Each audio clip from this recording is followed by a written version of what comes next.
নমস্কাৰ বন্ধু-বান্ধৱীসকল। আজি মই বনাবলৈ লৈছোঁ বৰা চাউলৰ ঘিলা পিঠা। তাৰ বাবে মই বৰা চাউল ল'লোঁ অলপ, তাতে অলপ গুড় ৰুকি ল'লোঁ আৰু অকণমান নিমখ দি অকণমান বেকিং দি পেলাই ধুনীয়াকৈ এনেকৈ মিশ্ৰণটো বনাই ল'লোঁ। দেখিলে আপোনালোকে। তাৰপিছতে এখন কেৰাহীত তেলটো গৰম হ'বলৈ দিলোঁ। ইয়াত তেল গৰম হৈ গ'ল। তাতে মই এনেদৰে কাপত এনেকৈ পিঠা মিশ্ৰণ কৰি লৈছোঁ। মানে হেতাখনে দিলে বহুত ডাঙৰ হৈ যাব যে, সেইকাৰণে নিজৰ জোখমতে এনেদৰে যিমানটো জোখত দিয়ে দি দিব।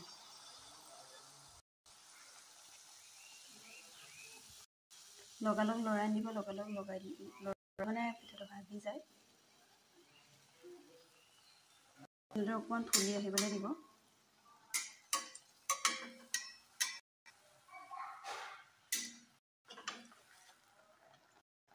এতিয়া দেখিছে পিঠাটো ফুলি আহিছে। পিঠাটো সিজিব। মই অকণমান গেছৰ ফ্লেমটো ল' কৰি দিছোঁ।